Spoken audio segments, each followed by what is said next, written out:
దొరికితే first information పోలీస్కి ఇవ్వాలి, ఆర్కియాలజీ డిపార్ట్మెంట్కి ఇవ్వాలి, కలెక్టర్ గారికి ఇవ్వాలని చెప్పి దానికి క్లియర్గా రాసి ఉన్నది. దానిలో ఆర్కియాలజీ కూడా మెంబర్ దాంట్లో. సో మీరు ప్రజాస్వామ్యంలో ఉండి ఒక 4 సార్లు ఎమ్మెల్యే ఉండి మీరు విగ్రహం దొరికిందని తెలిస్తే ఫస్ట్ మీరు ఏం చేయాలి? పోలీసు వాళ్ళకి ఫోన్ చేయాలి, దాన్ని కాపాడమని చెప్పాలి. ఒకవేళ హెరిటేజ్ విగ్రహం అయితే. ఇదే మరి యాదవరెడ్డి గారు 8 ఏళ్ల కింద భద్రకాళిలో విగ్రహాలు దొరికినప్పుడు దగ్గరుండి పూజలు చేసి తీసుకుపోయి మ్యూజియంలో పెట్టిందా లేదో మీరు అడగండి. సో మళ్ళీ ఇప్పుడు ఈ విగ్రహం ఏడ దొరికింది మీకు?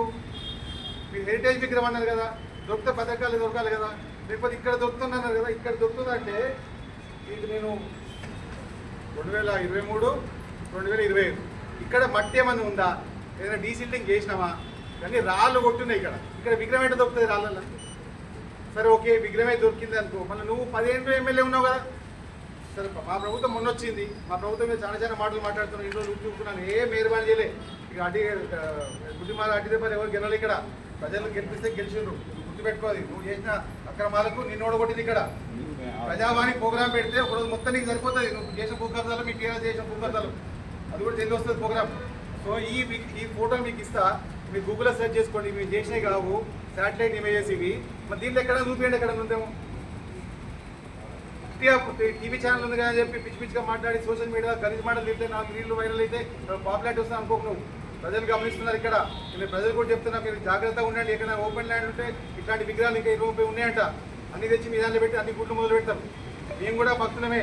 మా గవర్నమెంట్ వచ్చినాక దాదాపుగా 1000 కోట్లు మొత్తం మీకు లిస్ట్ ఇస్తాయి. ఇప్పుడు 1000 కోట్లు ఎండోమెంట్స్కి వెళ్ళి ఎన్ని గుడ్లకు ఎక్కడెక్కడ ఇచ్చినామో మొత్తం మీకు ఇస్తా.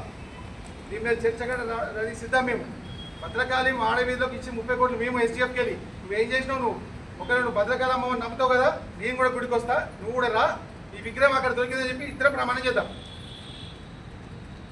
భద్రకాళి అమ్మవారికి గుళ్ళ దొరికింది అన్నట్టు, తోకాల దొరికినట్టు కనుక నువ్వు ప్రమాణం చేసినాక మాట్లాడదాం. ముఖ్యంగా నువ్వు గాలి మాటలు మాట్లాడి విగ్రహం విరగొట్టిండ్రు, మాకు సంబంధమే లేదు. అది గవర్నమెంట్కి సంబంధమే లేదు. అది 100% గవర్నమెంట్ భూమి. 1954కి వెళ్ళి అది గవర్నమెంట్ భూమి. మధ్యలో 1 సంవత్సరం 2009-10 దాన్ని వాళ్ళు ఎవరో తెలియకుండా దాన్ని ఎక్కించారు. ఆయన మీద ఇప్పుడు చర్య తీసుకుంటారు. దాని ఇమీడియట్గా మళ్ళీ 2010 తర్వాత మళ్ళీ సేమ్ కంటిన్యూ అయింది. 2025 వరకు కూడా అది గవర్నమెంట్ భూమి కింద వస్తుంది. కాబట్టి అది కూడా రికార్డు మీకు ఇస్తా. ఇది అఫీషియల్గా గవర్నమెంట్ ఇచ్చిన రికార్డు. ఇది కూడా మీరు ఎక్కడైనా చూసుకోవచ్చు. ఇది కూడా మీకు కాపీ ఇస్తా. ఎక్కడైనా ఒకటే సంవత్సరం వచ్చింది. అది 2009లో ఎందుకు వచ్చింది అనేది ఇప్పుడు ఎంక్వైరీ. దానికి కూడా ఏముంది, దేవాలయం అని ఉంది. ఆల్రెడీ దేవాలయం ఉంది కాబట్టి దేవాలయం రాసింది. అది గవర్నమెంట్ కనుక మీకు భూమి ఇస్తే 100% దానికి ఒక జీవో ఉంటుంది, దానికి ఒక గెజెట్ ఉంటుంది, ఒక నామినల్ ఒక ట్రస్ట్ కనుక ఇస్తే